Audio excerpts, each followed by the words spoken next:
मनीष सिसोदिया और सत्येंद्र जैन के इस्तीफे के बाद अरविंद केजरीवाल पहली बार मीडिया के सामने आए और केंद्र सरकार पर जमकर निशाना साधा।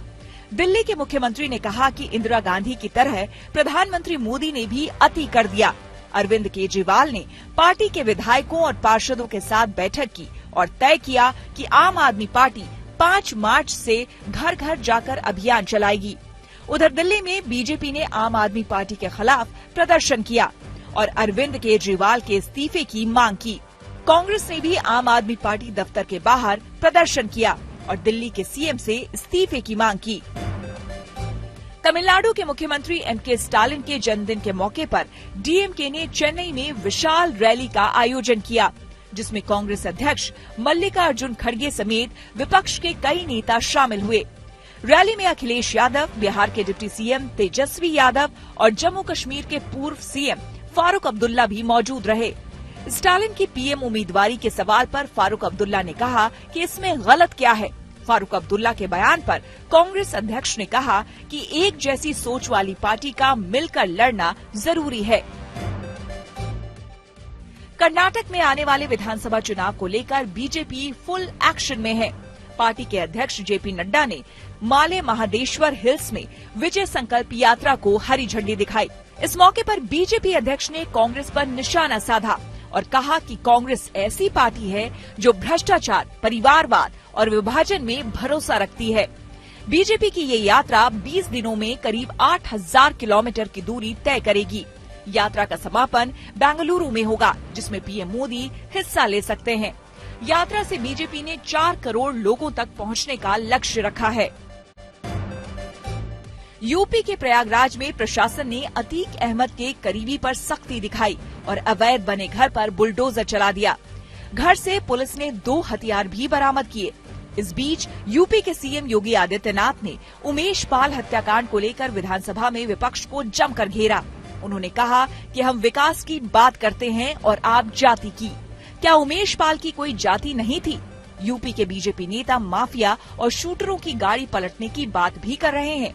बीजेपी के सांसद सुब्रत पाठक ने कहा कि अगर अतीक की गाड़ी पलट जाए तो कोई आश्चर्य नहीं होगा। उधर अतीक अहमद ने सुप्रीम कोर्ट में गुहार लगाई है और जान को खतरा बताया है। आज ब्लैक एंड व्हाइट में हम सबसे पहले आपको राहुल गांधी का नया लुक दिखाएंगे, जिसमें उन्होंने अपनी तपस्वी वाली छवि और टी शर्ट दोनों को उतार कर अब साइड में रख दिया है और अब वो एक ऐसे लुक में आ गए हैं जिसमें उनका तपस्वी वाला चोला बिल्कुल बदल चुका है। अभी कई महीनों से आप उनको तपस्वी वाले लुक में देख रहे थे। आप में से बहुत सारे लोगों को शायद पता नहीं होगा कि राहुल गांधी इस समय ब्रिटेन में है और जहां उन्होंने वहां की ये लेटेस्ट तस्वीरें आई हैं और कैम्ब्रिज यूनिवर्सिटी में वो एक लेक्चर देने के लिए गए हैं। इस कार्यक्रम से पहले उनकी जो तस्वीरें हमें मिली हैं वो कुछ इस तरह हैं, जिसमें राहुल गांधी आपको बिल्कुल नए लुक में नजर आ रहे हैं और ये लुक उनके भारत जोड़ो यात्रा वाले लुक से बिल्कुल अलग है। इस तस्वीर में वो सूट बूट और टाई में दिखाई दे रहे हैं और इसमें यह भी दिख रहा है आपको कि उन्होंने कई महीनों के बाद अपनी दाढ़ी को ट्रिम कर लिया है और अपने बाल भी अब उन्होंने छोटे करवा लिए हैं। यानी वो तपस्वी वाला लुक छोड़कर अब पश्चिमी देशों वाले लुक में, अपने वेस्टर्न लुक में आ गए हैं। अब आप राहुल गांधी की यह तस्वीर देखिए जो उस समय की है, जो भारत जोड़ो यात्रा वो निकाल रहे थे और आपको याद होगा तब राहुल गांधी ने अपनी तपस्वी वाली एक गंभीर छवि देश के सामने पेश की थी, जिसमें उनके चेहरे पर लंबी दाढ़ी और लंबे लंबे बाल तब हुआ करते थे उनके, और पूरी सर्दियों के दौरान वो एक टी शर्ट पहनकर इस भारत जोड़ो यात्रा में शामिल होते रहे। और कांग्रेस पार्टी यही कहती रही कि राहुल गांधी तपस्वी हैं और एक तपस्वी को सर्दी नहीं लगती, ठंड नहीं लगती।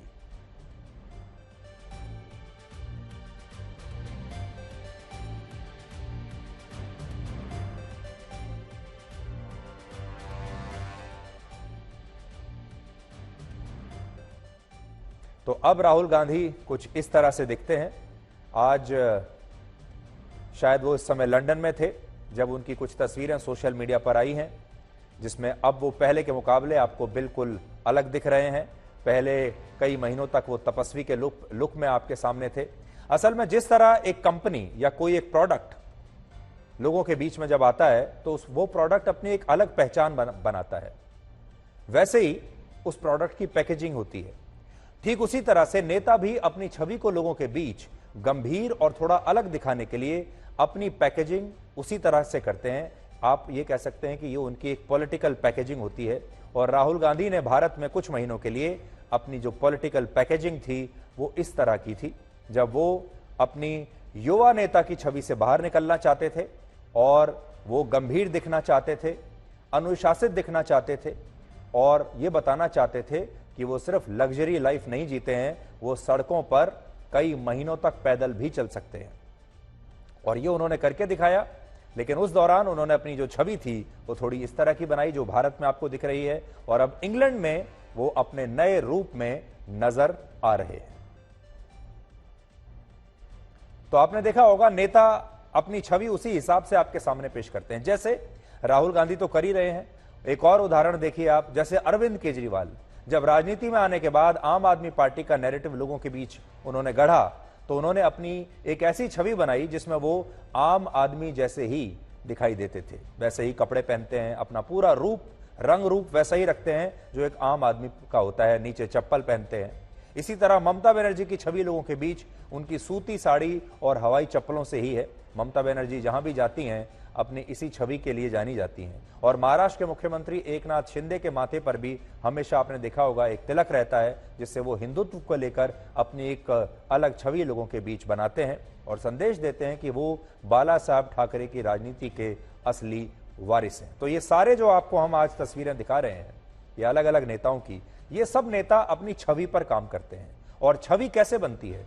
छवि में एक बहुत बड़ा जो योगदान होता है वो इस बात का होता है कि आप दिखते कैसे हैं, कैसे कपड़े पहनते हैं। इसी तरह उत्तर प्रदेश के मुख्यमंत्री योगी आदित्यनाथ भी एक योगी के रूप में रहते हैं और उनकी ये छवि ही उनकी सबसे बड़ी पहचान है। यानी जो नेता होते हैं उनकी छवि ही सबसे महत्वपूर्ण होती है। और राहुल गांधी ने तपस्वी वाली छवि जो अपनी बनाई थी, अब उसको थोड़ा सा बदल दिया है। अब आपको बताते हैं कि राहुल गांधी कैम्ब्रिज यूनिवर्सिटी क्या करने गए हैं। तो आप शायद थोड़ा सा आश्चर्यचकित रह जाएंगे कि राहुल गांधी कैम्ब्रिज यूनिवर्सिटी में यह बताने के लिए गए हैं कि उन्होंने भारत जोड़ो यात्रा क्यों की, इसका मकसद क्या था। और उन्होंने कैम्ब्रिज यूनिवर्सिटी के जिस जज बिजनेस स्कूल में लेक्चर दिया है उसके 3 भाग हैं। पहले भाग में राहुल गांधी ने बताया है कि उन्होंने भारत में बेरोजगारी और पक्षपात के मुद्दे पर लोगों का ध्यान आकर्षित करने के लिए यह भारत जोड़ो यात्रा की। दूसरे भाग में उन्होंने कहा कि भारत और अमेरिका जैसे देश उत्पादन क्षमता के मामले में चीन से पिछड़ रहे हैं। और तीसरे भाग में उन्होंने बताया कि यात्रा का महत्व क्या होता है, और राहुल गांधी ने कहा कि यात्रा का मतलब होता है दूसरों को सुनना। और उन्होंने अपनी भारत जोड़ो यात्रा में यही किया। यानी अगर आप राहुल गांधी की इन बातों को ध्यान से समझेंगे तो आपको पता चलेगा कि उन्होंने अपना तपस्वी वाला चोला बदला जरूर है, लेकिन वो बातें अब भी वैसी ही कर रहे हैं, वैसे ही जीवन दर्शन की बातें अभी भी कर रहे हैं। तो ये राहुल गांधी का नया लुक था। अब हम आपको दिल्ली के मुख्यमंत्री अरविंद केजरीवाल का नया रूप दिखाते हैं। लुक तो आपने देख लिया नया राहुल गांधी का, अब केजरीवाल का नया रूप देखिए। इस नए रूप में अरविंद केजरीवाल आपको काफी बदले बदले नजर आएंगे। भ्रष्टाचार मुक्त राजनीति करने आए अरविंद केजरीवाल ने आज कहा है कि उन्हें शराब घोटाले में फंसे मनीष सिसोदिया और मनी लॉन्ड्रिंग के आरोपों में जेल में बंद सत्येंद्र जैन पर बहुत गर्व है। और उनका कहना है कि मनीष सिसोदिया और सत्येंद्र जैन ने पूरी दुनिया में अपने काम के जरिए भारत का नाम रोशन किया है और ऐसे मंत्री शायद इस देश को कभी नहीं मिल सकते।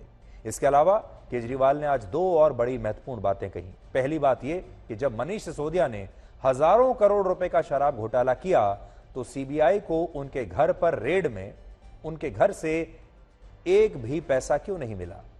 और दूसरी बात उन्होंने कही कि जिस तरह से इंदिरा गांधी ने अपने समय में अति कर दी थी, ठीक वैसे ही प्रधानमंत्री नरेंद्र मोदी भी अब अति कर रहे हैं और वो इस राजनीतिक साजिश के खिलाफ दिल्ली में एक डोर टू डोर कैंपेन करेंगे और लोगों को इसकी सच्चाई के बारे में बताएंगे। हमारे 2 सबसे अच्छे मंत्रियों को गिरफ्तार कर लिया है। सत्येंद्र जैन जो हमारे हेल्थ मिनिस्टर थे, मनीष सिसोदिया जी जो हमारे एजुकेशन मिनिस्टर थे। इन दोनों मंत्रियों के ऊपर केवल आम आदमी पार्टी को नहीं, पूरे देश को गर्व है। इन दोनों मंत्रियों ने पूरी दुनिया के अंदर देश का नाम रोशन किया है। भाई जो आदमी 100 करोड़ रुपए खा गया उसके घर में करोड़ 2 करोड़ तो बिखरे हुए ही मिल जाते हैं। लाख 2 लाख 10 लाख रुपए तो यूं ही मिल जाते हैं। मनीष सिसोदिया के 10,000 रुपए नहीं मिले, 10,000 रुपए नहीं मिले उसके घर पे, उसके बैंक लॉकर में कुछ नहीं मिला। कोई आदमी 100 करोड़ रुपए दबा जाएगा, अपनी वाइफ के लिए थोड़े बहुत जेवर खरीदेगा, कुछ जेवर नहीं मिले, कुछ नहीं मिला। आज अगर मनीष सिसोदिया जी बीजेपी ज्वाइन कर लें तो क्या वो कल उनकी रिहाई नहीं हो जाएगी? छूट जाएंगे वो, कल ही छूट जाएंगे वो, सारे मुकदमे सारे खत्म। आज अगर सत्येंद्र जैन बीजेपी ज्वाइन कर ले तो सारे मुकदमे खत्म, कल वो जेल से बाहर आ जाएंगे। ये तय हुआ है आज सभी एमएलए और इसके साथ कि दिल्ली के डोर टू डोर कैंपेन करेगी आम आदमी पार्टी। एक एक घर में जाएंगे हम, एक एक व्यक्ति से बात करेंगे और हम समझाएंगे कि किस तरह से, जैसे एक जमाने में इंदिरा गांधी ने अति कर दी थी, आज प्रधानमंत्री जी अति कर रहे हैं। और जब अति हो जाती है तो फिर प्रकृति अपना काम करती है, फिर ऊपर वाला अपना चक्कर चलाता है, ऊपर वाला फिर अपनी झाड़ू चलाता है। अब इन्होंने अति कर दिया, ये अति ठीक नहीं है। अरविंद केजरीवाल बोलते बहुत अच्छा है और आपको याद होगा जब वो सक्रिय राजनीति में आए थे तब ये कहकर आए थे कि वो भ्रष्टाचार को इस देश की राजनीति से मिटा देंगे और राजनीति में आने का उनका सबसे बड़ा मकसद यही है कि वो भ्रष्टाचार को भारत की राजनीति से मिटाना चाहते हैं। लेकिन आज वो अपने ही भ्रष्टाचार के 2 सबसे बड़े आरोपी पूर्व मंत्रियों का खुलकर बचाव कर रहे हैं। बचाव ही नहीं कर रहे बल्कि ये भी कह रहे हैं कि हमें उन पर गर्व है और अपने भ्रष्टाचार के 2 आरोपी पूर्व मंत्रियों को लेकर वो दिल्ली के घर घर में जाएंगे और लोगों को बताएंगे कि हमारे मंत्री भ्रष्टाचारी नहीं है। तो भ्रष्टाचार पर जो उनकी राय थी अब लगभग 10 वर्षों में बिल्कुल बदल चुकी है। इसीलिए हमने आपको कहा कि आज हम आपको उनका नया लुक नहीं बल्कि आज उनका नया रूप आपको दिखाएंगे। वो ये भी कह रहे हैं कि अगर मनीष सिसोदिया ने इतना पैसा खाया होता तो जब सीबीआई ने उनके घर पर रेड की थी तो कुछ पैसा तो निकला होता, उनके घर से तो 10,000 रुपया भी बरामद नहीं हुआ। लेकिन अब हम आपको यह बताएंगे कि जिन्हें अरविंद केजरीवाल अपनी इस प्रेस कॉन्फ्रेंस में जो बातें बताना भूल गए हैं, अब आपको वो बातें बताएंगे। अरविंद केजरीवाल ने आज ये सवाल तो पूछ लिया कि सीबीआई को मनीष सिसोदिया के घर से शराब घोटाले का एक भी पैसा क्यों नहीं मिला, लेकिन वो ये बताना भूल गए कि जब ईडी ने सत्येंद्र जैन और उनके परिवार के लोगों के ठिकानों पर छापेमारी की थी तब ईडी को सत्येंद्र जैन के घर से और उनके परिवार के लोगों के पास से 2 करोड़ 85 लाख रुपया कैश बरामद हुआ था। फिर से आप सुन लीजिए, वो मनीष सिसोदिया की बात तो कर रहे हैं कि मनीष सिसोदिया के घर से कुछ नहीं मिला, तो अगर मनीष की बात की तो सत्येंद्र जैन की बात भी करनी चाहिए थी। लेकिन सत्येंद्र जैन की बात वो बिल्कुल गोल कर गए और वो हम होने नहीं देंगे। हम आपको आज बताएंगे कि सत्येंद्र जैन के घर पर जब ईडी ने रेड किया था तो 2 करोड़ 85 लाख रुपया उनके घर से कैश मिला था और इस दौरान सत्येंद्र जैन के ठिकानों से 1 किलो 80 ग्राम सोना भी मिला था, जिसकी कीमत आज के हिसाब से लगभग 1 करोड़ रुपए के आसपास होती है। अब हम ये जानना चाहेंगे कि 2 करोड़ 80 लाख रुपए सत्येंद्र जैन के घर कहां से आ गए और वो भी कैश में। हो सकता है सत्येंद्र जैन बहुत बड़े आदमी हो सकता है कि पहले से ही बहुत धनी परिवार से वो आते होंगे, लेकिन कैसे भी परिवार से आते हों, इतना पैसा कैश कैसे मिल जाएगा किसी के भी घर से? हो सकता है उनके बैंक में हो, कहीं और हो, लेकिन कैश लगभग 2.25 करोड़ रुपए सत्येंद्र जैन के घर से कैश मिला है। ये कैसे मिला? 1 करोड़ रुपए का सोना घर से मिला है, वो कैसे मिला? लेकिन इसके बारे में अरविंद केजरीवाल ने जरा भी जिक्र नहीं किया और अरविंद केजरीवाल ने जानबूझकर आपको यह बात नहीं बताई। इसलिए अगर वो मनीष सिसोदिया के घर पर 10,000 रुपए भी नहीं मिले ये बताना चाहते हैं तो उन्हें यह भी बताना चाहिए कि उनके दूसरे साथी सत्येंद्र जैन के घर से क्या मिला था। तो सत्येंद्र जैन के घर से 2,83,00,000 रुपए कैश और 1 किलो 80 ग्राम सोना जो है वो मिला था। ये वो बताना आपको भूल गए। अब हम आपको हमारे समाज के चोरी वाले चरित्र का एक विश्लेषण दिखाएंगे। कल आपने सोशल मीडिया पर एक वीडियो जरूर देखा होगा जिसमें भारत में होने वाले G20 समिट की तैयारियों के लिए सड़कों पर लगाए गए खूबसूरत फूलों के गमलों को एक आदमी बड़ी बेशर्मी से अपनी गाड़ी में रखकर चोरी करके ले जा रहा था। और आज हम आपको बताएंगे कि हमारे देश के लोग सार्वजनिक स्थानों पर आखिर सरकारी सामान की चोरी बेशर्मी के साथ क्यों करते हैं। यह वीडियो आप देख लीजिए। सबसे पहले आपको दिल्ली के पास गुरुग्राम की इस घटना के बारे में बता देते हैं, जहां G20 देशों की एक 4 दिन की बैठक से पहले शहर में अलग अलग स्थानों और फुटपाथों पर सजावट के लिए खूबसूरत फूलों के ये गमले रखे गए थे ताकि शहर थोड़ा खूबसूरत लगे। और हर देश, हर शहर ये करता है, जब बाहर से इस तरह के अतिथि आते हैं बड़ी बड़ी बैठकों में हिस्सा लेने के लिए, तो शहर को सजाया जाता है, सड़क के दोनों तरफ फूल पौधे लगाए जाते हैं। गुरुग्राम में भी यही हो रहा था और G20 बैठक को लेकर खास तैयारियां इस समय वहां चल रही हैं। उसी के तहत ये फूल वहां लगाए गए। लेकिन हैरानी की बात यह है कि इन गमलों को लगाने के कुछ समय के बाद ही ये गमले चोरी हो गए और जिन लोगों ने इन सरकारी गमलों को चुराया वो एक महंगी लग्जरी कार से वहां पहुंचे। गाड़ी की कीमत ही लगभग 40 लाख रुपए से ज्यादा है। जिस गाड़ी में ये लोग आए, जिस व्यक्ति के पास 40 लाख से ज्यादा की गाड़ी है, और वो देखिए वो अपने ही शहर के इन सरकारी गमलों को सड़क से खुलेआम पूरी बेशर्मी के साथ चोरी कर रहा था। ये वो व्यक्ति है, 40 लाख की गाड़ी है और करोड़ों के घर में रहता है, लेकिन चोरी करने से बाज नहीं आ रहा।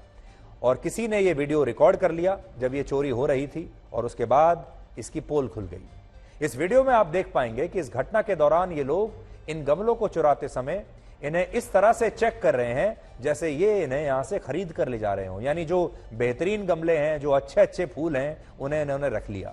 जो उस समय इनको बेस्ट फूल लगे वो उन्होंने रख लिए, जैसे कि इन्हीं का अधिकार है, ये फूल सब इन्हीं के हैं।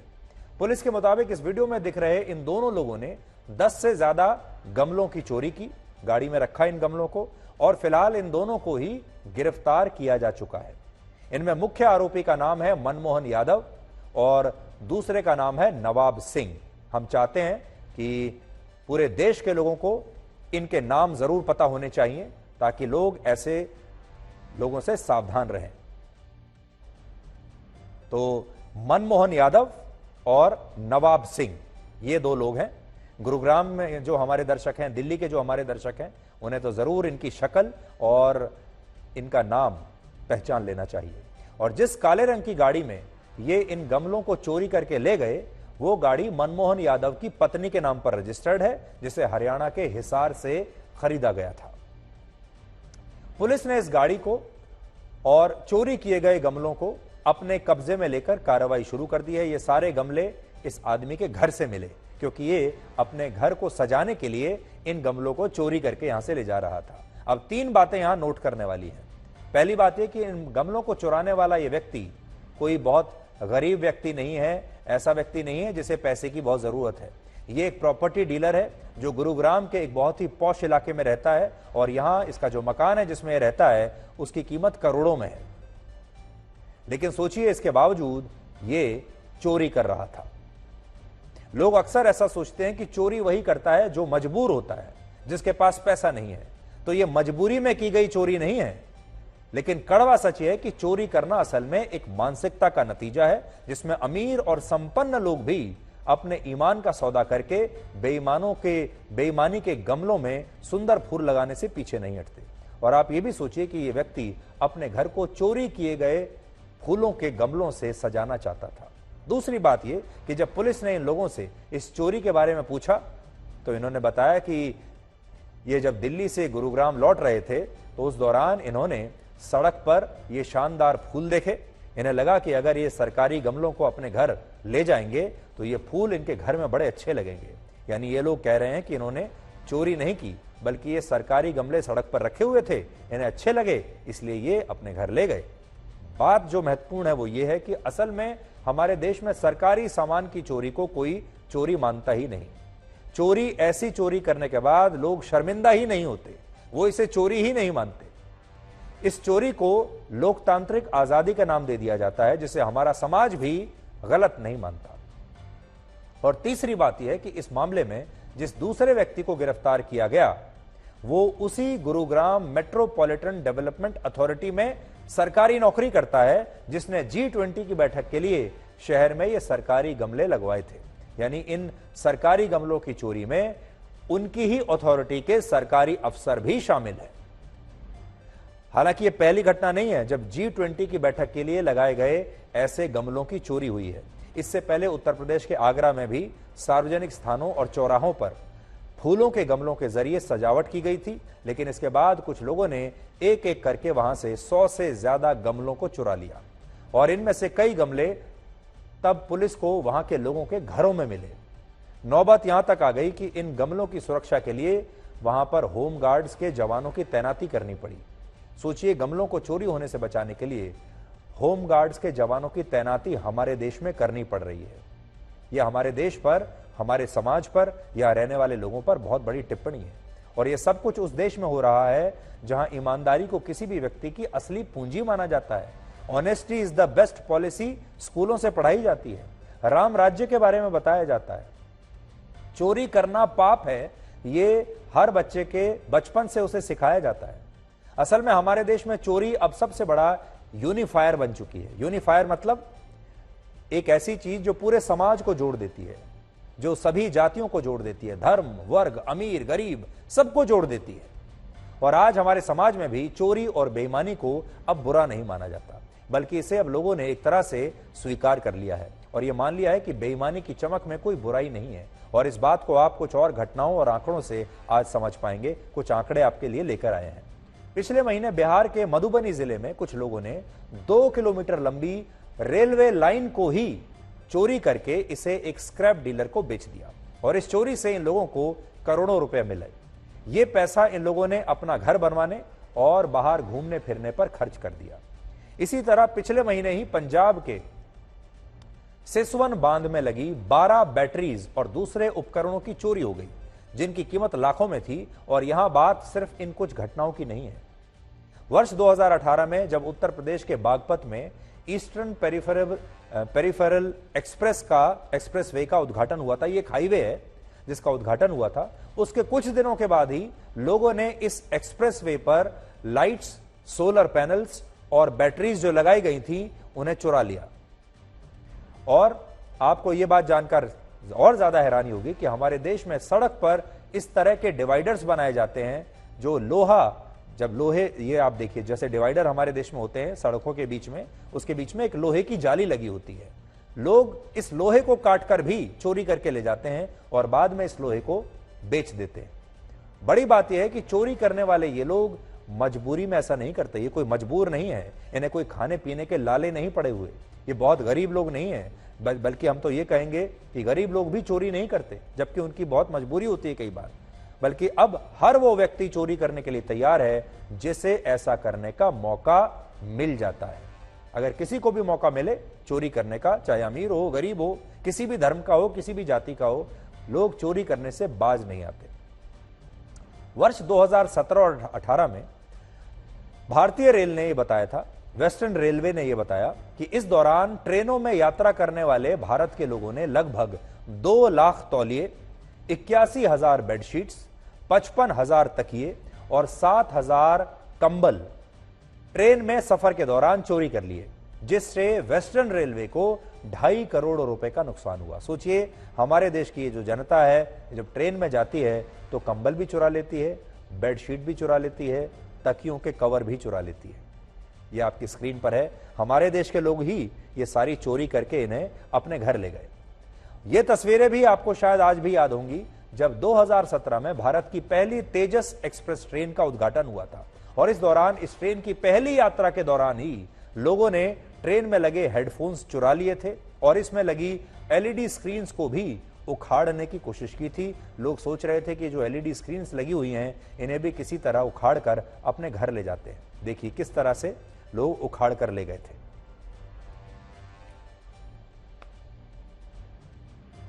हमारे देश में अक्सर मजाक में यह पूछा जाता है कि ट्रेन के टॉयलेट्स में जो मग होता है, ट्रेन के टॉयलेट्स में मग को चेन से बांधकर क्यों रखा जाता है? लोग अक्सर ये बात कहते हैं। तो आज आप समझ पाएंगे कि इन मग्स को टॉयलेट में चेन से बांधकर क्यों रखा जाता है, क्योंकि हमारे देश के जो लोग हैं वो इस मग को भी नहीं छोड़ेंगे, इसे भी चुराकर अपने घर ले जाएंगे।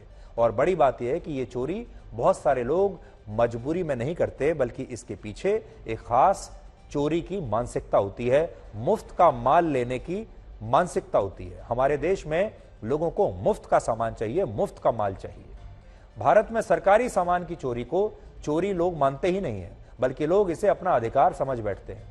आज हम लोगों से ये पूछना चाहते हैं कि अगर भविष्य में मान लीजिए भारत पर कोई बहुत बड़ी विपत्ति आ जाती है, भारत पर कोई बहुत बड़ा संकट आ जाता है, भारत पर कोई पड़ोसी देश हमला कर देता है, जब भी किसी राष्ट्र पर कभी कोई विपत्ति आती है तो राष्ट्र की सेना तो लड़ती ही है, सरकार तो लड़ती ही है, लेकिन उस राष्ट्र के लोग भी लड़ते हैं, क्योंकि राष्ट्र, देश लोगों से बनता है, सरकारों से नहीं बनता, हथियारों से नहीं बनता। इसलिए देश जो है वो लोगों से बनता है। और अगर हमारे देश पर कभी कोई संकट आ जाए तो क्या हमारे देश के लोग उस संकट से लड़ेंगे? क्या ये लोग भारत की रक्षा करने के लिए तब आगे आएंगे? तब शायद ये लोग ऐसा करने से साफ इनकार कर देंगे और कह देंगे कि ये काम उनका है ही नहीं। क्योंकि जिस देश में इतनी बड़ी संख्या में लोग देश का सामान, सरकार का सामान, अपने बाकी के देश के जो लोग हैं, जनता का सामान बेशर्मी से चोरी करके ले जाएं, ऐसे जो नागरिक हैं वो इस देश के किस काम के हैं? और विपत्ति में इस तरह के नागरिक किसी भी देश के क्या काम आएंगे? आप खुद ही सोचिए। लेकिन सरकारी सामान की चोरी करते समय ये सब लोग इसे अपना अधिकार समझते हैं। चोरी वाले इस चरित्र को आप कुछ आंकड़ों से और समझिए। भारत में हर 2 मिनट में चोरी की कम से कम एक घटना होती है, और ये वो घटनाएं हैं जिनमें पुलिस द्वारा केस दर्ज किया जाता है। ये तो मैं वो बता रहा हूं, हर 2 मिनट में एक घटना चोरी की पुलिस में दर्ज होती है, जबकि ऐसी लाखों घटनाएं होती होंगी जिनको पुलिस में मामला दर्ज नहीं होता, जो पुलिस तक पहुंचती ही नहीं है। आप में से भी बहुत सारे लोगों के घरों में या आपके साथ चोरी की घटनाएं हुई होंगी और आपने पुलिस में मामला दर्ज नहीं कराया होगा, क्योंकि आप भी ये बात जानते हैं कि अब एक बार सामान अगर चोरी पे गया तो अब दोबारा नहीं मिलेगा। दिल्ली में 70 से ज्यादा सड़कें ऐसी हैं जहां लोग फुटपाथ पर लगी लाइट्स को चुरा कर ले गए, और यह संख्या इससे भी ज्यादा हो सकती है, कम नहीं होगी। वर्ष 2021 में हमारे देश में 5,173 करोड़ रुपए का सामान चोरी हुआ, जिसमें से 3600 करोड़ रुपए का सामान आज तक रिकवर नहीं हुआ। सोचिए, 5,000 करोड़ का सामान हमारे देश में चोरी हो जाता है हर साल। इसके अलावा भारत की गिनती उन देशों में सबसे ऊपर है जहां चोरी का सामान सबसे ज्यादा खरीदा जाता है और बेचा जाता है। हमारे देश के अलग अलग शहरों में इसके लिए अलग से चोर बाजार बने हुए हैं, जहां आप आसानी से चोरी का सामान खरीद सकते हैं और बेच भी सकते हैं। आज मुंबई में भारत का सबसे बड़ा चोर बाजार है, जिसे वहां मशहूर चोर बाजार कहा जाता है। और इसी तरह दिल्ली में, बेंगलुरु में, चेन्नई में और अलग अलग राज्यों के दूसरे जो बड़े बड़े शहर हैं, मेट्रो शहर हैं, हर शहर में एक चोर बाजार जरूर है, जहां चोरी के कपड़े, चोरी के जूतों से लेकर electronic gadgets, mobile phones, laptops और दूसरी तमाम चीजें आपको आसानी से मिल जाती हैं। और हमारे देश के बहुत सारे लोग सस्ते दामों पर चोरी के इस सामान को खरीदने के लिए इन चोर बाजारों में पहुंच जाते हैं। जो तस्वीरें मैं आपको दिखा रहा हूं इस समय, ये चोर बाजार की तस्वीरें हैं। और हमारे देश में खुलेआम धड़ल्ले से ये चोर बाजार लगते हैं। दुकानदार यहां पर चोरी का सामान बेचते हैं। कुछ जगहों पर तो डुप्लीकेट, नकली सामान बेचा जाता है, लेकिन इसके साथ ही चोरी का सामान भी बेचा जाता है और लोग खरीदने के लिए भी जाते हैं। कहने का मतलब यह कि आज हमारे देश में चोरी और बेईमानी को अब बुरा नहीं माना जाता, और यही वजह है कि आम लोग अपने स्तर पर बेईमानी करते रहते हैं और नेता और मंत्री भी अपने स्तर पर बेईमानी करते रहते हैं। और बेईमानी की ये जो अमीरी है, बेईमानी के जरिए जो पैसा है, ये सबको अच्छा लगता है। इसलिए आपने देखा होगा, अभी हम जो बात कर रहे थे इससे पहले, जो मंत्री हैं वो भी बेईमानी करके पैसा कमा रहे हैं, सरकारें भी बेईमानी करके पैसा कमा रहे हैं, और आम जनता भी बेईमानी करके चोरी की चीजें अपने घरों में ला रही है, और ये सबको सूट करता है।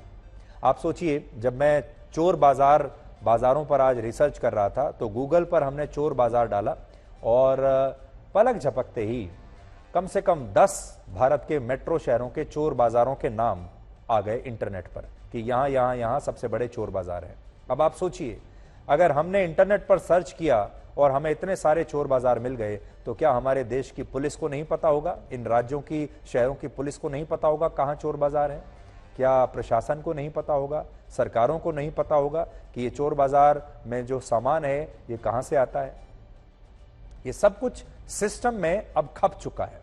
आज जब कोई व्यक्ति बेईमानी के पैसे से गाड़ी खरीदता है, आलीशान घर बनवाता है, तो उस व्यक्ति से कोई सवाल नहीं करता, बल्कि उसे हमारे समाज में लोग बड़ा आदमी मान लेते हैं। ऐसे लोगों के साथ मेलजोल बढ़ाने के बारे में सोचते हैं और हर शहर में जब ऐसे लोग होते हैं जो बड़े बड़े भवनों में रहते हैं, बड़ी बड़ी गाड़ियों में चलते हैं, समाज के लोग उन्हें बड़ा आदमी समझते हैं, चाहे वो पैसा बेईमानी से ही क्यों ना कमाया गया हो। और ऐसे लोगों से ही हमारे समाज के लोग दोस्ती भी करना चाहते हैं। इस बात को आज आप एक और विचार से समझिए। ये विचार है कि दरवाजे पर ताला इसलिए लगाया जाता है कि कहीं गलती से ईमानदार व्यक्ति का ईमान डगमगा न जाए, वरना चोर के लिए ताला तोड़ना कौन सी बड़ी बात है।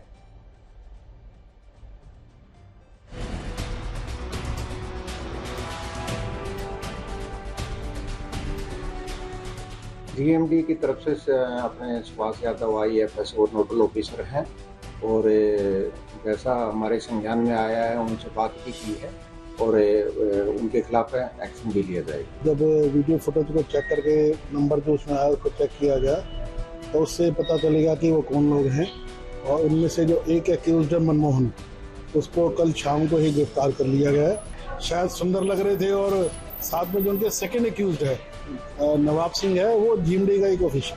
कल ले गए थे, कल परसों रात में। अच्छा, चेक करे तो इधर मकान में निकले भी, वीडियो भी बनाई नहीं, कल कंप्लेंट भी हुई। तो अब स्थिति हमारे देश की ऐसी हो गई है कि अगर कहीं पर खूबसूरत फूलों के गमले भी सरकार ने लगा दिए हैं ताकि शहर सुंदर दिखे, सड़कें फुटपाथ सुंदर दिखें, तो लोग उसे भी चोरी करके ले जाते हैं। और इनकी रखवाली के लिए भी अब पुलिस की तैनाती की जा रही है और होम गार्ड्स की तैनाती की जा रही है। चोरी के बाद अब हम उस काम चोरी के बारे में आपको बताएंगे जिसकी वजह से हमारे देश में ज्यादातर सरकारी प्रोजेक्ट्स कभी भी समय पर पूरे नहीं होते, क्योंकि चोरी सिर्फ सामान की नहीं होती। अगर लोग काम की चोरी करते हैं तो उसे काम चोरी कहा जाता है, यह भी चोरी है। आज हम इस बात का विश्लेषण करेंगे कि भारत में कंस्ट्रक्शन के नाम पर, इंफ्रास्ट्रक्चर के नाम पर लोगों को घंटों ट्रैफिक जैम में फंसाकर इनके धैर्य का इम्तिहान कब तक ऐसे ही लिया जाता रहेगा। लेकिन उससे पहले आप ये तस्वीरें देखिए जो लगभग 3 वर्ष पहले चीन से आई थी। तस्वीरें आपको दिखाते हैं। उस समय दुनिया कोविड से ज्यादा परिचित नहीं थी, लेकिन चीन ने तब इस महामारी से निपटने के लिए सिर्फ 10 दिनों के अंदर 1000 बेड वाला एक अस्पताल बना दिया था। और चीन ने तब ये वीडियो रिलीज किया था और इस वीडियो में उन्होंने बताया था कि कैसे उन्होंने सिर्फ 10 दिन के अंदर इतना बड़ा अस्पताल बना दिया था। 1000 बेड वाला अस्पताल चीन ने 10 दिन के अंदर बना दिया था। तस्वीरें आप देखिए, उन्होंने एक ये वीडियो बनाया और इस वीडियो को पूरी दुनिया में जारी किया और बताया कि 10 दिन के अंदर क्या क्या किया जा सकता है। क्या आपने कभी सोचा है, क्या आप कल्पना भी कर सकते हैं कि हमारे देश में कोई अस्पताल, कोई बिल्डिंग, कोई इमारत, कोई सड़क, कोई पुल 10 दिन में बनकर तैयार हो जाए? इसका मतलब यह है कि यह संभव तो है, ये किया जा सकता है, लेकिन हमारे देश में नहीं होगा। अब हमारे देश की राजधानी दिल्ली की तस्वीरें देखिए, जहां पिछले लगभग 2.5 साल से सिर्फ 1.5 किलोमीटर लंबे एक फ्लाईओवर को बनाने का काम चल रहा है, लेकिन यह प्रोजेक्ट अब तक पूरा नहीं हो पाया और इसके उद्घाटन की दूसरी डेडलाइन भी अब मिस हो गई। दिल्ली को नोएडा से जोड़ने वाला यह फ्लाईओवर जिस इलाके से शुरू होता है उस इलाके का नाम है आश्रम। वहां दिन के 24 घंटे हर समय इस कंस्ट्रक्शन की वजह से ट्रैफिक जैम लगा रहता है और यह वर्षों से है। लेकिन दुख की बात यह है कि ना तो लोग अब इसके खिलाफ कोई शिकायत कर रहे हैं, ना ही सरकारी विभागों की कामचोरी पर कोई सवाल उठा रहा है और ना ही इन कामचोर सरकारी अधिकारियों पर कोई एक्शन हो रहा है। चीन, जापान, अमेरिका, जर्मनी और यहां तक कि श्रीलंका जैसे देश में भी 1.5 किलोमीटर का फ्लाईओवर औसतन 6 से 9 महीने में बनकर तैयार हो जाता है। लेकिन दिल्ली का यह फ्लाईओवर पिछले 2 साल और 8 महीने में भी बनकर तैयार नहीं हो पाया और अब इसके उद्घाटन की दूसरी डेडलाइन भी मिस हो चुकी है। 28 फरवरी को दिल्ली के मुख्यमंत्री अरविंद केजरीवाल और पूर्व उप मुख्यमंत्री मनीष सिसोदिया को इस फ्लाईओवर का उद्घाटन करना था, लेकिन इसे फिर से टाल दिया गया और यह दूसरी बार ऐसा हुआ है। इससे पहले 15 फरवरी को भी इस प्रोजेक्ट के पूरे होने की डेडलाइन आगे बढ़ा दी गई थी। 128 करोड़ रुपए की लागत से तैयार होने वाला यह फ्लाईओवर दिल्ली सरकार के पीडब्ल्यूडी विभाग द्वारा बनाया जा रहा है। हैरानी की बात यह है कि इस मामले में जिन सरकारी अफसरों की वजह से यह प्रोजेक्ट लेट हुआ, उनकी कोई जवाबदेही तय नहीं हुई। और यहां बात सिर्फ इस अकेले प्रोजेक्ट की नहीं है जो 2 साल और 8 महीने से लगभग आप समझ लीजिए अब तो 3 वर्ष होने को आए और 3 वर्ष में इसकी न जाने एक के बाद एक कितनी डेडलाइंस मिस होती चली गई। पहले एक डेडलाइन दी जाती है, फिर ये उसको मिस करते हैं, फिर कहते हैं 4 महीने का समय और दीजिए, फिर 4 महीने और आ जाते हैं, फिर एक और डेडलाइन होती है।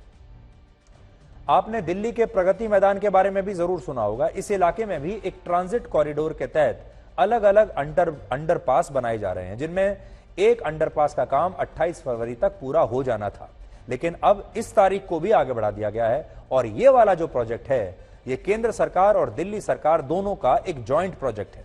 प्रगति मैदान के आसपास ये सारा निर्माण कार्य इसलिए शुरू हुआ ताकि G20 समिट और उससे पहले होने वाली बैठकों के लिए बेहतर सड़कें बनाई जा सके। लेकिन आज से G20 देशों के विदेश मंत्री दिल्ली में पहुंच चुके हैं। कल G20 के विदेश मंत्रियों की बैठक दिल्ली में होने वाली है और यह अंडरपास जिसे G20 के लिए ही खास तौर पर बनाया जा रहा था, ये अब भी बनकर तैयार नहीं हुआ है। और इससे भी बड़ी बात यह कि इस देरी की वजह से आम लोग सबसे ज्यादा परेशान हो रहे हैं।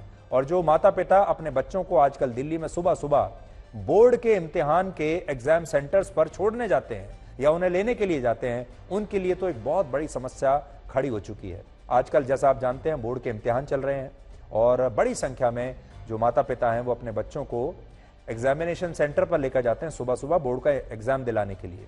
और दिल्ली की हालत इस समय ऐसी हो गई है कि आप कहीं भी समय पर पहुंच नहीं सकते। और बहुत बड़ी संख्या में जो पेरेंट्स हैं उन्होंने हमसे ये कहा कि आप कुछ करिए ताकि हमारे बच्चे समय पर एग्जामिनेशन सेंटर पहुंच सकें। आज हमारे देश की स्थिति यह है कि भारत एक कंस्ट्रक्शन प्रधान देश बन गया है, जहां 5 किलोमीटर की एक मामूली सी सड़क के निर्माण में औसतन 1.5 साल का समय लग जाता है और अगर कोई फ्लाईओवर या पुल का निर्माण करना हो तो उसमें औसतन 4 से 6 साल लग जाते हैं।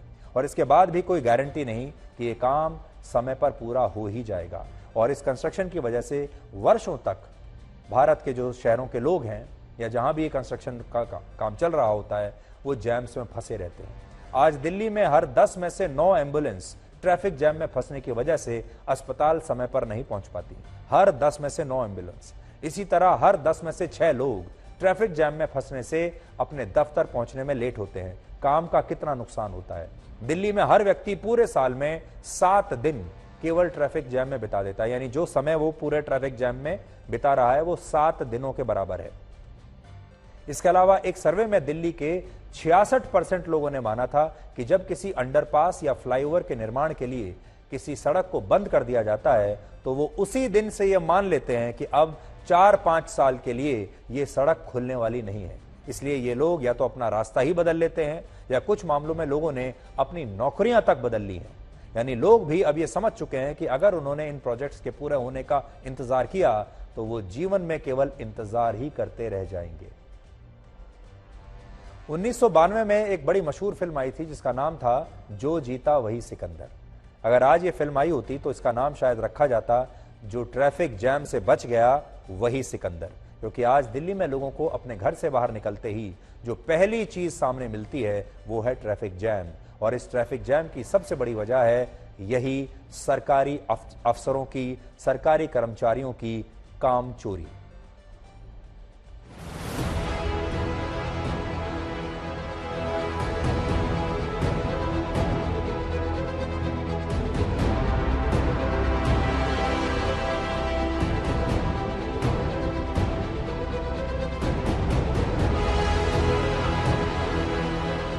वो 3-4 दिन में वो तो उसमें कुछ है, वो डिप्टी सीएम की वजह से नहीं रुका। वो आज वो नहीं, मैं बता देता हूँ, मैंने आज ही पूछा था तो वो बता रहे हैं उसमें कुछ छोटे मोटे है। मंडे को शायद उसका इनॉग्रेशन होगा।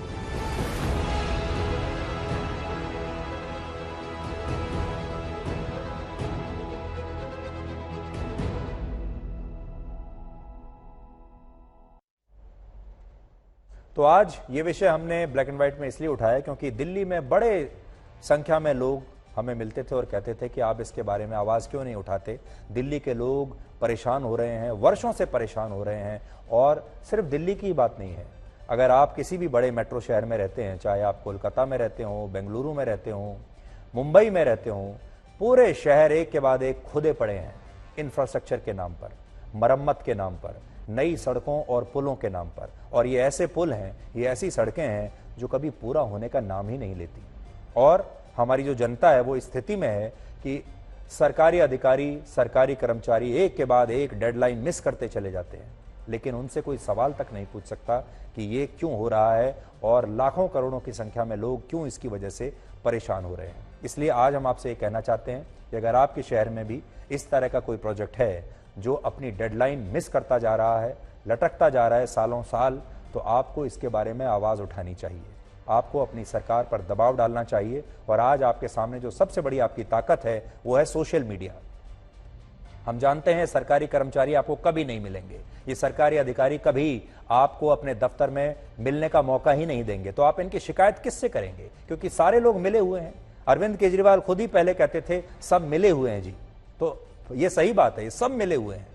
लेकिन अब आप ये कर सकते हैं कि आप जब भी इस तरह की कोई सड़क देखें, जब भी कोई इस तरह का कोई आप प्रोजेक्ट देखें जो समय पर पूरा नहीं हो रहा है और आपको लगता है कि इसमें जो सरकारी कर्मचारी हैं वो काम चोरी कर रहे हैं, तो आप सोशल मीडिया पर उसके बारे में जरूर डालिए, उनके मंत्रियों को टैग कीजिए, उनके मंत्रालयों को टैग कीजिए, मुख्यमंत्री को टैग कीजिए और लगातार करते जाइए जब तक कि इन लोगों की नींद ना टूटे। इसलिए ये सिर्फ दिल्ली के दर्शकों के लिए नहीं बल्कि पूरे भारत में जितने भी दर्शक हमें जो देख रहे हैं, जो इस तरह के सरकारी काम से परेशान हैं, इस चोरी से परेशान है, काम चोरी से, उन्हें ये काम अब जरूर करना चाहिए।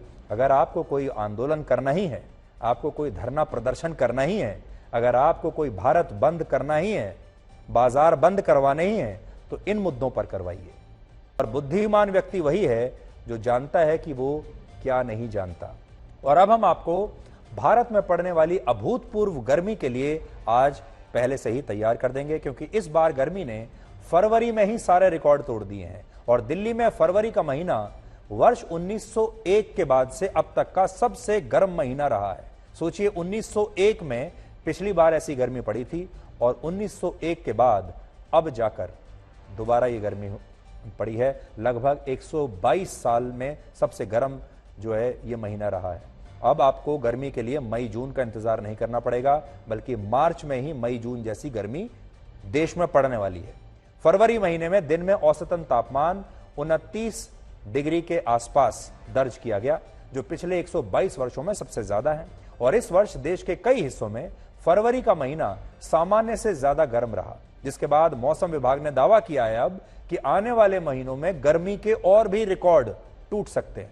मार्च के महीने में उत्तर भारत के कुछ हिस्सों में औसतन तापमान 40 से 42 डिग्री सेल्सियस तक पहुंच सकता है। और देश के कई हिस्सों में फरवरी महीने में ही हीट वेव चलने लगी थी और अब मार्च में हीट वेव का असर और भी ज्यादा भीषण होगा। आमतौर पर उत्तर भारत में हीट वेव का असर मई जून के महीने में दिखता है, लेकिन इस बार मई जून वाली गर्मी फरवरी और मार्च में ही पड़ रही है। सवाल यह है कि मौसम में ये बदलाव हो क्यों रहे हैं और आखिर इस साल फरवरी में ही इतनी गर्मी क्यों पड़ी? तो मौसम विभाग ने इसकी कुछ वजहें बताई हैं जो आपको भी जाननी चाहिए। इनमें पहली वजह यह है कि इस बार फरवरी महीने में कम बारिश होना। मौसम विभाग के मुताबिक इस साल जनवरी और फरवरी महीने में देश के 264 जिलों में बारिश नहीं हुई और केवल 54 जिलों में ही सामान्य बारिश हुई। बारिश होने से तापमान घटता है, लेकिन फरवरी के महीने में पिछले वर्षों की तुलना में बहुत कम बारिश हुई, इसलिए तापमान बढ़ गया। गर्मी पड़ने की दूसरी वजह है साफ आसमान होना। जब आसमान में बादल नहीं होते तब सूर्य की किरणें बिना किसी रुकावट के सीधे जमीन पर पड़ती हैं, जिससे गर्मी बढ़ती है। और फरवरी में बादल कम बने, बारिश कम हुई और आसमान साफ रहा, इसलिए गर्मी और बढ़ गई। बढ़ती गर्मी के साथ कई तरह की बीमारियां भी बढ़ जाती हैं। इसलिए स्वास्थ्य मंत्रालय ने सोचिए इस बार एक गाइडलाइन जारी की है और गर्मी में उन लोगों को ज्यादा सावधान रहने को कहा है जिन्हें हृदय से जुड़ी कोई बीमारी है। तो सोचिए, यह आपके लिए बहुत महत्वपूर्ण जानकारी है। भारत के स्वास्थ्य मंत्रालय ने सभी राज्यों से कहा है कि हृदय रोग से जुड़े लोगों की लिस्ट बनाएं, उन्हें नियमित जांच कराने के लिए कहें, क्योंकि आने वाले दिनों में गर्मी और बढ़ेगी, तब हार्ट अटैक के मामले भी बढ़ेंगे।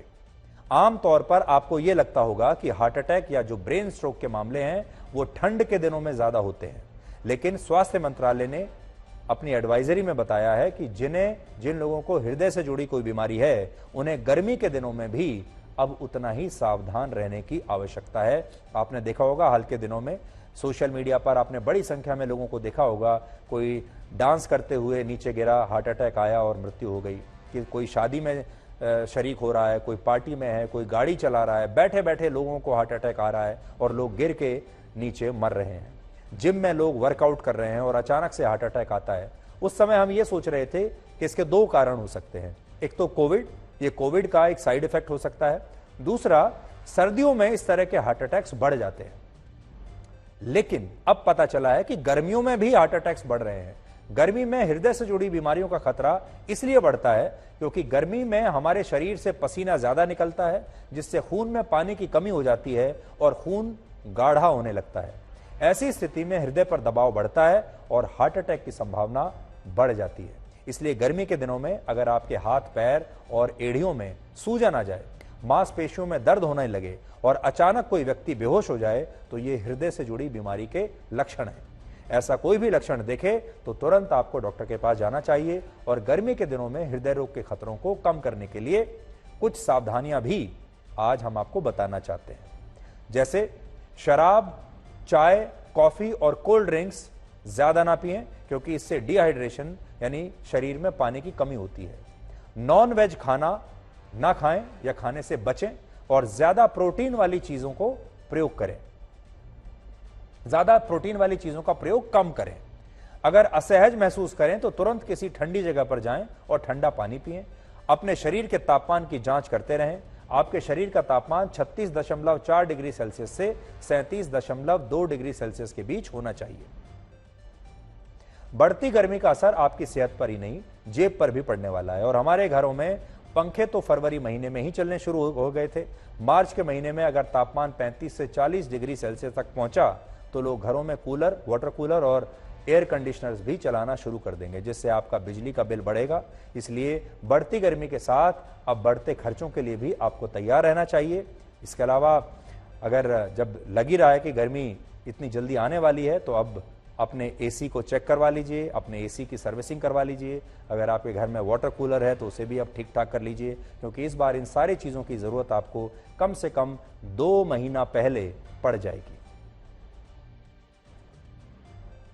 तो ये एक बहुत अहम खबर है जो आपके जीवन पर बहुत असर डालेगी। और आपने देखा होगा अब हर चीज मौसम के बिना हो रही है, बेमौसम हो रही है। और इस बार इस समय जो स्थिति थी वो तो ये है कि फरवरी में मौसम बड़ा अच्छा होता है। फरवरी में, मार्च में कहते हैं कि ये वसंत का मौसम है, लेकिन वसंत ऋतु जो है ना, इस बार वसंत ऋतु पूरी की पूरी समाप्त हो गई है। वसंत ऋतु आई ही नहीं, सर्दियां खत्म हुई और सीधे गर्मियां आ गई। मौसम में आ रहे इस बदलाव से निपटने की तैयारी सिर्फ भारत के लोग नहीं बल्कि पूरी दुनिया को करनी है, क्योंकि दुनिया में कई जगहों पर मौसम से जुड़ी ऐसी घटनाएं हो रही हैं जो इतिहास में इससे पहले कभी नहीं हुई। जैसे स्पेन के बार्सिलोना शहर में फरवरी के महीने में तापमान 10 से 15 डिग्री सेल्सियस के बीच रहता है और इस समय वहां लोग छुट्टियां मनाते हैं। लेकिन इस बार फरवरी में बार्सिलोना के आसपास का तापमान -2 डिग्री सेल्सियस तक पहुंच गया और वहां पर अब बर्फबारी हो रही है। बार्सिलोना में पहली बार फरवरी महीने में बर्फीले तूफान का रेड अलर्ट जारी किया गया है। सोचिए, ये तस्वीरें हम आपको आज दिखा रहे हैं, बार्सिलोना की तस्वीरें हैं। इस समय वहां मौसम बहुत सुहावना होता है, लेकिन अभी स्थिति यह है कि वहां पर जबरदस्त ठंड पड़ रही है, टेम्परेचर माइनस में चला गया है। तो बहुत बार जब हम क्लाइमेट चेंज की बात करते हैं तो लोगों को लगता है कि क्लाइमेट चेंज से मेरा क्या लेना देना। ये तो बड़े बड़े सेमिनार्स का विषय है, इस पर तो बड़े बड़े जो देश हैं उनके राष्ट्राध्यक्ष सेमिनार कॉन्फ्रेंसेस के जरिए इस पर बहस करेंगे। हमारा इससे कोई लेना देना नहीं है। लेकिन जो क्लाइमेट चेंज होता है वो यही होता है, और मौसम जब परिवर्तित होता है तो कैसे होता है, अब ये आप अपने आसपास अच्छी तरह से देख भी रहे होंगे और समझ भी रहे होंगे। और वो इसलिए है क्योंकि प्रकृति हमसे नाराज हो रही है। प्रकृति हमसे इसलिए नाराज है क्योंकि हमने प्रकृति का एक लालची इंसान की तरह लगातार दोहन किया है। पृथ्वी हमसे नाराज हो रही है, पृथ्वी इस समय करहा रही है, और ये उसी का नतीजा है। और बुद्धिमान व्यक्ति वही है जो जानता है कि वो क्या नहीं जानता।